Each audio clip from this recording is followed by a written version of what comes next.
Hi, everyone. I'm Dr. Jordan Jesamando. I'm CEO and founder of DVMoms, and I'm with Dr. Stephanie Hickey, who is one of our amazing moderators, and Dr. Jen Quammen, who we are talking with today. And I'm going to start with letting Dr. Quammen introduce herself. Yeah, thanks so much for spending a little time together today, Stephanie and Jordan. Those of you out there in audio land, I appreciate you sharing a little energy with us today. My name is Jennifer Quammen. I'm usually a Jen, but Jen or Jennifer is fine. And I am currently a practicing veterinarian based out of Kentucky. And I do a few things outside of that, which we can certainly get into. But part of the reason that I'm speaking with you today is about my candidacy, as I am currently a candidate for AVMA President-Elect. So cool. Yes. Yeah, thank you for being super excited about it. Yeah, also nerve-wracking. Yeah. Could you share a little bit about like your background and like what led you to pursue a leadership role with AVMA? We just want to hear all about you, your journey, and what led you to this point. Well, how much time do you have? No, I'm just kidding. So I'll try to keep it as brief and succinct as possible. For me, I'll share that I was a licensed veterinary technician before and during veterinary school. And so I have a little bit longer career field in the profession rather than only being as a veterinarian. I am a 2011 graduate from The Ohio State University in terms of veterinary school. And I was a member of like our student AVMA, in that capacity, but I was still working and I wasn't super involved in leadership as a student. The place that really took a turn for me was probably two things. One of which is that I had an opportunity as a fourth year student to attend the veterinary leadership experience. I don't know if any of you have, probably some of the listeners have heard about that. And at Ohio State, the way that was chosen is by writing a letter. And so I had written a letter, and in my letter, I've looked back at it before and I said, I'm going into the same practice as a veterinarian that I have been serving as an LVT for a number of years. And so I want to have some skills, tools to show up differently. And so VLE really, we can go down that path, but that gave me a lot of opportunity to learn about myself and to learn about how to show up in different audiences and really represent my point of view, but point of view of others you're bringing with you. And in addition to that, my practice that I started in as a veterinarian was really supportive of organized medicine. And so within about 3 months of graduation, I actually went to and applied for our like constituent organization, like our local Northern Kentucky group, to be on our state Kentucky VMA board. And first time in 30 something years, that position was contested and I got elected. Oh. And so that put me on a seat with the Kentucky VMA starting in the fall of 2011. And I learned more and more about what's happening in organized medicine. But on the AVMA side, I learned about an AVMA council, a volunteer position, through my position on the KVMA board, because our delegate was talking about things. And I said, well, that sounds kind of interesting. And I applied for this thing and got it and ended up serving on the Council on Veterinary Service for 6 years. So from 2013 to 19, I represented for the AVMA there. I then said, I'm going to take a year off. I put my name in, got in on the econ committee. And so I did that for 3 years. And I specifically chose that committee because it's something I didn't know as much about. And I wanted to like lean into something to learn. And then when it came time to potentially rerun, I made the decision to put my name in for vice president. And so I was fortunate enough to be elected as AVMA's vice president and served in that capacity from 2022 to 2024.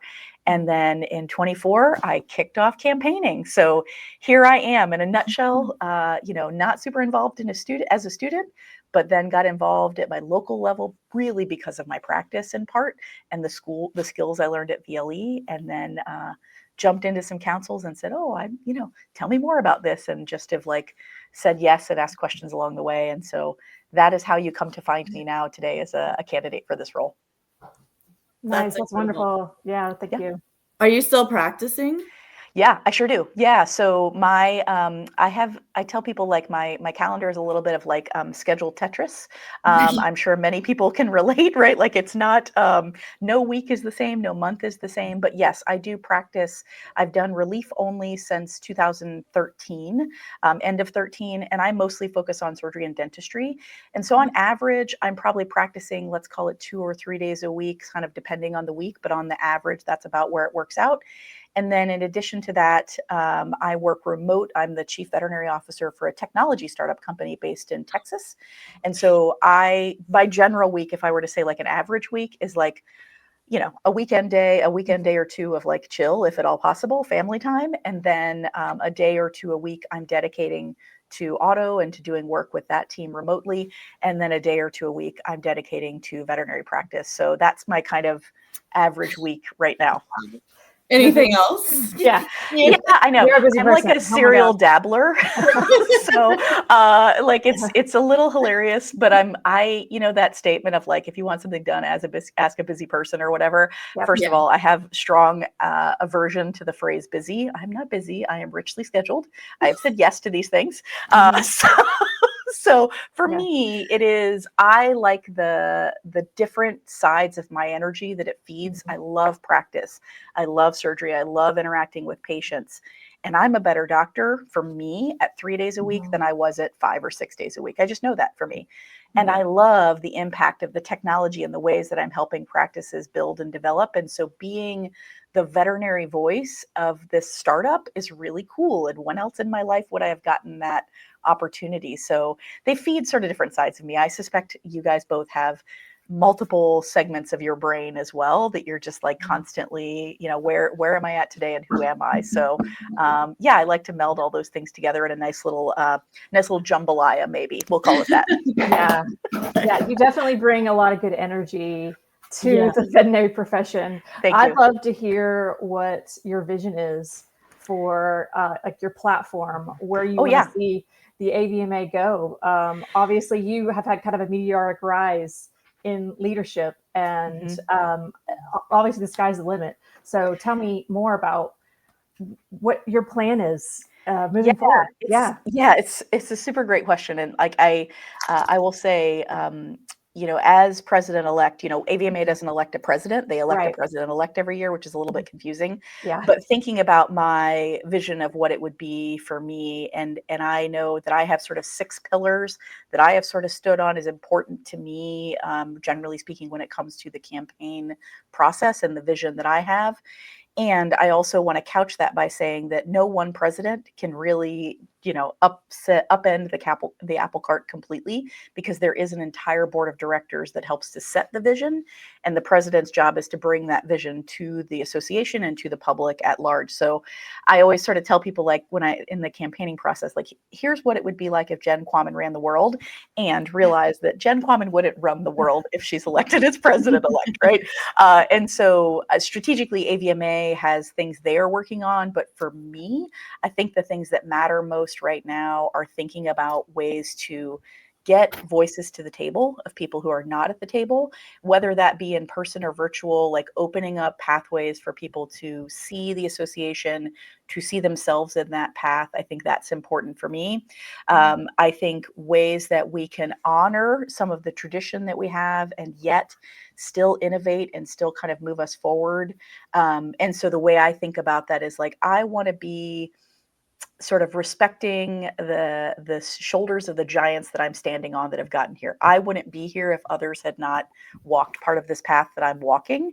And so I want to invite people on that journey. And so in terms of like general vision, general pillars, I am a person of connection. I'm a person of a little bit of lighthearted fun. I love a dad joke, a mom joke, a pun, you bring it, I'm here for it. And so I hope to bring a little bit lighter side to the AVMA. And so I'm going to bring me wholeheartedly to this role.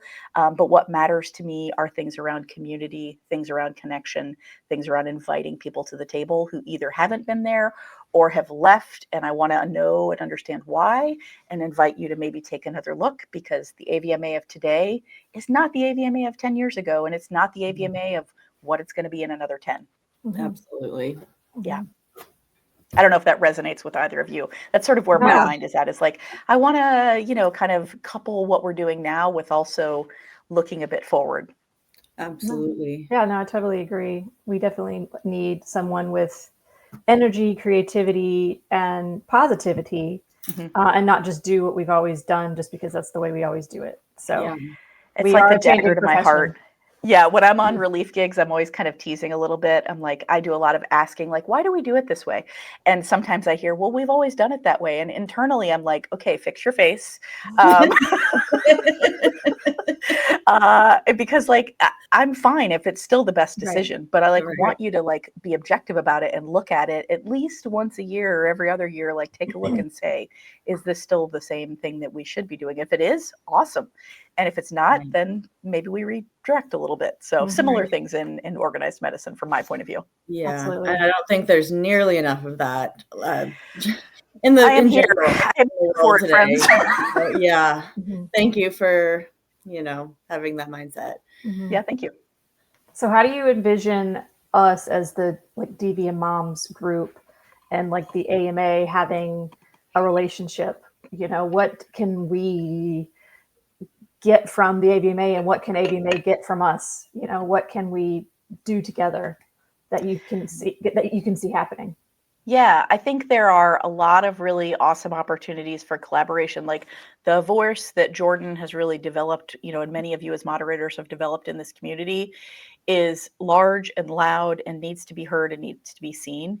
And I think that AVMA has a lot of cachet, within the profession. And so finding ways to collaborate on things where we're mutually aligned, those might be advocacy for certain policies, if you will, in DC or at the state level. Those might be things about how do we re-envision what a work-life integration looks like, right? I think AVMA is coming along that conversation. I think the DVMoms group is a little bit ahead in that, but I think those are places where we really do find commonality. And I think the last place, and this is a place again where I think the moms group has done a better job and some other, similar groups have done, having a place for a community space and a community conversation. That is something I think AVMA could really learn from this group. And so to see what does that look like? How do we reimagine or re-envision a CE meeting that might actually include some real world conversation? That I think is something that AVMA still has this very, a little bit more formal presence about it, which I think is important. But I also think it's important to realize these are still people behind those smiles and faces. And so we're all, doing life and, raising families and doing all the things that matter more than our professional associations. And so I think if I were to say like nutshell, where does DVMoms and AVMA align? I think it's around community and we can continue to develop. I think it's around advocacy. And I think it's having that voice of work-life integration because it doesn't look the same now. And it probably doesn't look the same for you as it does for me or somebody else down the road or somebody else listening. But I think it's okay to say, what does your work-life integration look like? And that might be very different for someone else than it is for any of us. And I think that's okay to show and showcase that. And those are places AVMA can help to tell that story. DVMoms can bring that story to them to help them share and tell out beyond that. Yes, thank you for that. I totally agree 100%. Yeah. And I know we have some mutual, mutual friends in common. Like there are always, there already are end rows being made here. I will say for me as an individual, and I don't want to take it down like a path, like I'm not a negative person by nature, but also want to be thoughtful about how do we include non-moms in these conversations too, right? Like we don't want to only have conversations with moms, but there are a certain subset of features and challenges that come in that role. And so I don't know if anybody's done a DVM dads group yet, but I feel like maybe there is does that exist yet? I don't actually know. There is actually. Okay, cool. Learn something new. They're not very active. Okay. All right. Yeah. Because if women doesn't run it for them, they're not going to do it. Yeah. Yeah, there's a little energy of women rule the world, right? So, was that Beyonce, right? Who rules the world? So, well, tell us about like the process of how we as veterinary moms can support your efforts with the House of Delegates, because it's not a straightforward you're voted in. It's a whole delegation process, correct? Can you explain that a little bit to people who may not understand Yeah. Our listeners who may not understand that. So yeah, happy to. So I will also say that I've got some more extended versions of this on YouTube and things if you want to go learn all the ins and outs of AVMA governance. But in a nutshell, what I'll say to you is that AVMA has 108,000 plus members right now. And there is a House of Delegates who are kind of the governance side. And they look a little bit like a Senate, but they behave a little bit more like a House in that there are 140 people because there are 70 organizations represented. You're 50 plus a couple if you include, including Puerto Rico and DC, all of the geographical places. So Kentucky, Indiana, Ohio, all that. And then you have the Allied Caucus, which includes like mostly I think your species groups. So equine, feline, but also public health vets are in there, industry vets are in there, SAVMA is in there. All of those groups, those 70 groups make up the House of Delegates. There's a delegate, the primary delegate, and an alternate. The delegate is the one that actually votes. So there's really only 70 people that make the decision and will make the vote in July. Now, how those groups choose is a little bit up to those individual groups to decide. But in general, the way an individual member or a mom would get their voice heard is to contact their delegate, and they might have more than one. They might be a member of a state organization and small ruminants practitioners. You contact and say, I would like to extend my support for Jen Quammen. I would like you to place our vote for her. And they may tell you, hey, we've decided, yes, we're going this way. No, we're not going that way, whatever that looks like. But that is your obligation, I think, and your right to extend what your opinion is of where this vote should go. Because if your voice isn't heard, then your voice isn't heard, right? I'm happy to provide, if anybody is interested, contacts on how to find those delegates. I, as a candidate, am restricted from contacting those delegates. I can contact them a couple of times throughout the campaigning process, but I can't directly reach out to them more than twice during this entire election year. And so really it is the voice of the membership getting to the delegates and saying, this is where I want my support to go. And then that vote will ultimately happen in July. So I will find out in just a few short weeks now, which is hard to believe, but it's coming along soon. How can we find you on social media so we can learn more about you? Yeah, I mean, it's really surprising that the Quammen URL wasn't taken. I mean, it's just crazy to me. I mean, Hey, Dr. Q is like a really cool name. I just want to say that. I actually, Dr. Q is just I know, it's legit. I know. And I actually relieved in a practice not long ago where there was another Dr. Q. And I was like, this has to be the only time in the world. And he and I have worked together before. I'm like, this must be the only time in the world where there's Dr. Q times 2 veterinarians in one practice. So anyway, that may not be true, but that's my fun fact for you. I think the best way to find me is anything through my website. So jenquammen.com. So JenQuammen.com. That will take you to my blog. If you want to sign up for my newsletter, I'm sending a monthly newsletter out about this journey.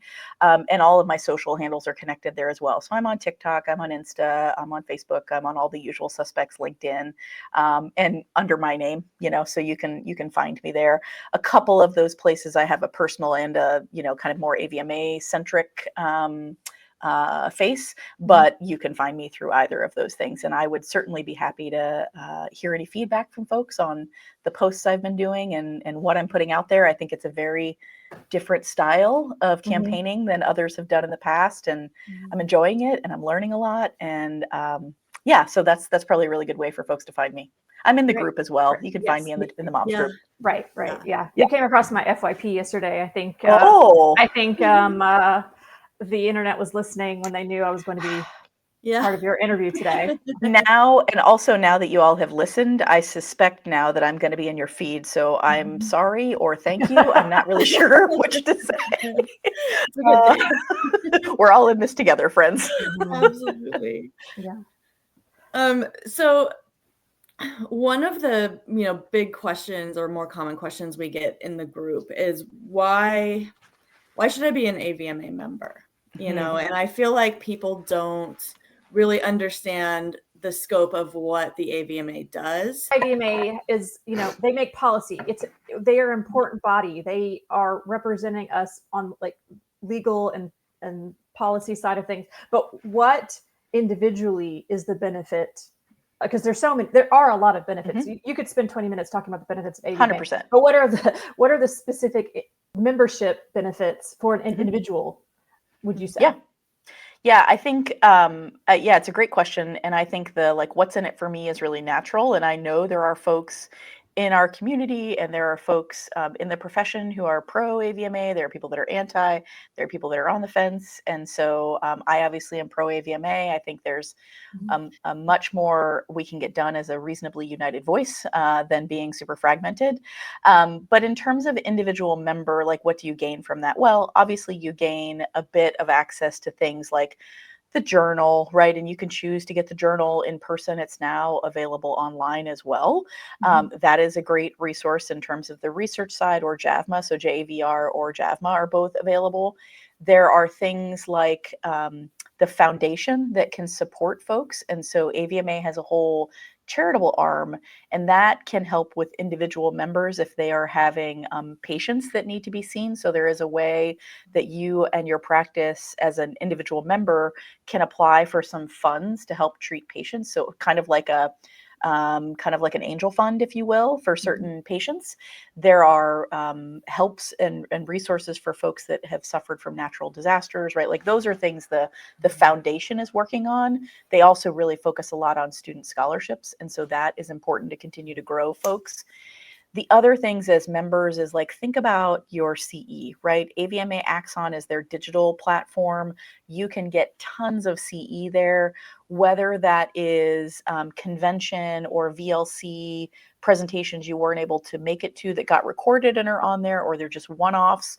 You can go peruse for all kinds of resources there. As a member, you get certain discounts and you get opportunities for resources like cyberbullying toolkits. Some of that is publicly available, but there are some resources that AVMA has for someone to help you with reputation management if that ever happens. So they can connect you with an agency so you're not out there alone. If something happens and your practice or yourself gets, lambasted online, this is something that you can go to as a resource there. I could go on and on and on. Those are a few things off the top of my head that I think would be important for folks to realize. The final one that I always want to bring to the table, and this is a free resource, but if you're in practice or if you're working in a team setting, this might be important to consider, is the Journey for Teams initiative. And so this is AVMA's flagship DEI program. And so it is talking about ways, it enables you to have conversations about difficult topics without having to be the subject matter expert. So AVMA has a whole staff side that has created this content, and they are generally speaking a 5-minute video and then a Q&A and then some learnings that you will be guided through. And again, you don't have to be the expert, but it's a way to open up those conversations around religious diversity, unconscious bias, pronoun conversations. Those are still conversations that a lot of us don't maybe know how to tackle. And so there are initial resources. And again, those are free access to anyone, your technicians, your students, whomever, journeyforteams.org. So lots of really cool resources. I don't know if there's any in particular you have questions about, but I think there's much, much more than just, hey, my member dollars go to advocate for things in DC or to help me to get my liability insurance. That's important. Yes, that's important. Get it somewhere, even if you don't want to get it from AVMA. But I also think there are a multitude of things that you can gain. Yes, thank you. It's nice to be reminded what all our membership encapsulates and some of those things I hadn't heard of. So I'm going to definitely be looking into that Teams initiative. That sounds wonderful. I'm a practice owner, so that's perfect. Those are conversations that sometimes are awkward and you don't really want to handle. And when you work with humans, you're going to have differences. So I learned the religious diversity conversation was really fascinating because we, and in my time on the AVMA board, we did this together as a board of directors as well, thinking about a euthanasia conversation. And I think as veterinarians, we generally have a bias pro-euthanasia, but there are certain religious scenarios where that is not something that someone can make a decision for. And so how do we still help that animal and help that family through that process without feeling like we are just constantly judging them or that they have been judged so that they won't then come back to a future veterinarian? I think those are really interesting things for us to just continue to hear one another. We're in a place where you can be very right or wrong versus okay, help me understand a different point of view on that and how can we sort of grow together. There are more advanced things, the train the trainer program, you can be trained to deliver CE race approved on AVMA's behalf around communication skills. And so that is CE for yourself, but also you're training to be able to then deliver that to others. So I've done that program. It's really cool. There's I think three different race approved CE hours that you can deliver as an individual to then help others in your community. It's pretty cool stuff. Very neat. Thank you. Mm-hmm. Are there any opportunities or initiatives that you'd like our members to know about that they could like actively engage in now, or maybe one that's maybe closest to your heart that you feel like would our members should know about? Yeah, it's a great question. There are always volunteer opportunities out there. And I think one thing I would like to say about those is you just go to avma.org. I think it's /volunteer. Yeah. My trick for getting around the AVMA website, because it's not that easy, is go to Google and type in AVMA volunteer and it will take you to the page. Because if you go to AVMA page and search, it is a little bit clunky. It's better, but it's still challenging. So let Google be your friend. And probably now ChatGPT or whomever else can be your friend on this as well. But I do think thinking about volunteer opportunities, and one caveat I give to that is when you look at those, they say a counselor committee, for example, on average, they're going to say, well, it's a 3-year term with potential 1 renewal. Well, that's 6 years you might be looking at. And that feels really like, ooh, I'm not sure that I want to put in for that. I don't know where I'm going to be in 3 years, much less 6. I think what I would like to message is that most of the time, those are groups that are meeting 1, maybe 2 times a year in person and 1 or 2 times a year virtually for like a 1 or a 1.5 day meeting. So in general, you're talking 6 to maybe up to 10 days out of your year. It's not like, oh my gosh, I'm giving up 3 years. It's like, hey, can you spare, 6 to 10 days off of your calendar in a year? And you'll know the dates well and ahead to volunteer on something that matters to you. I think that is important for people to hear, that it's not quite as overwhelming as it feels. In terms of things that are like near and dear to my heart right now, there's a lot of discussion around accreditation. The COE, actually, I think ending this week sometime, there's more open dialogue about their DEI perspectives. And so I think that will continue to be a conversation I want folks to follow. The other one is maybe more large scale, but thinking about the conversation around the mid-level position. And this is something that, AVMA and all of the groups of the House of Delegates have come out in opposition to. But I think there is still a place for people to continue to educate themselves, because it's not quite as simple as it seems in a 12-second promo that might go out to the public. So I think just staying engaged, and what does that look like? You can, as a member, change what information you want to receive from AVMA. So you just go on your individual profile, and if you want only the monthly updates from all the state legislation, you can sign up for that. If you want a daily, you can sign up for a daily. If you want a weekly, you can sign up for a weekly. So you can really curate what sort of information comes your way on your own individual member page. And so I want people to know that as well, as you don't have to feel like, well, I'm not hearing from them. Well, you might not be hearing from them if you've not turn some of those notifications on, or updated your email. That happens now and again as well. Yeah, we've all been guilty, myself included. Well, thank you so much for your knowledge. Wow, you have a lot of knowledge about the AVMA, the process, the initiatives.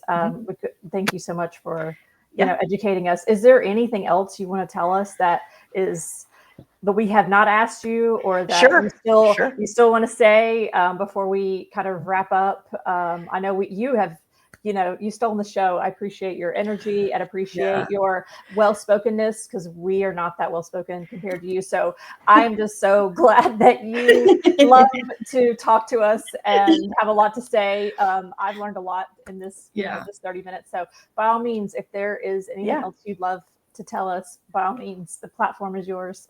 Well, I would love to start with a thank you to you guys. This is, I've certainly, so I'll tell a funny joke that my partner Ryan and I have a business together, and we podcasted in like 2011, 12, and 13. And so we were way ahead of the trend. We actually haven't had a podcast since like most people started listening to them, which is sort of hilarious. And so I think that's where a little bit of this comfort comes from, is like, it's fine. But I also realize like I'm going to mess up a word and whatever, it's okay.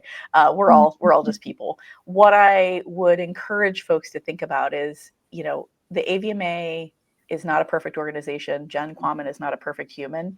And I think that there are still opportunities for us to all grow together.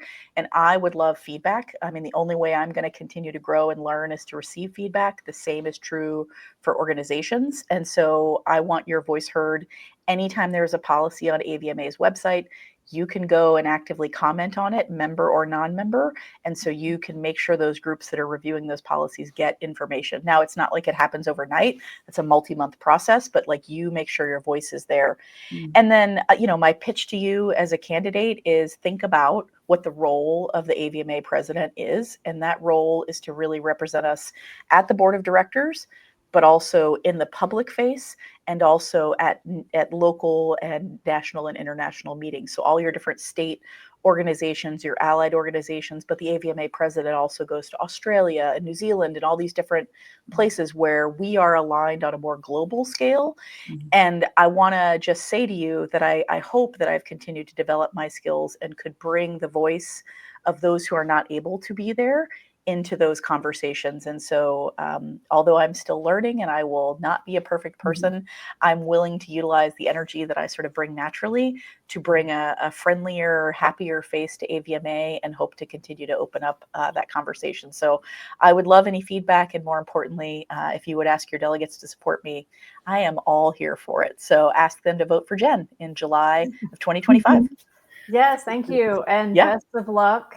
Thank you. No matter what happens, I hope that you continue to advocate and continue to have that same excitement for the profession. It's contagious for sure. Thank you. Yeah, I think folks that have met me, my first job, my boss came in and he goes, "Hey Jen," he goes, "Do you drink coffee?" And I was like, "No, I literally had never had coffee before vet school, actually until after vet school." And he said, "Please don't ever start." He's like, "You're not allowed in this hospital with me if you've had caffeine." Oh no. So I am a little bit naturally energized, and I am now a coffee drinker, but I'm one of those folks that, I'm sorry for those of you that are not this way. I am the person that could have an espresso and go straight to sleep. So like it doesn't affect me in that way. And so pros and cons. That's how I am too, unfortunately. Yep. I thank you guys so much for your time, for this opportunity. It's really, really great to get to share and, again, keep learning. And I'm looking forward to where this journey takes me. And who knows what'll happen. I'm excited and I'm happy to share the journey, win, lose or draw. It's been really fun to do this and to share this journey with others. Thank you, Jen. We really appreciate your time. And You're welcome. This will conclude our podcast episode on all things AVMA and Jen Quammen. So thank you.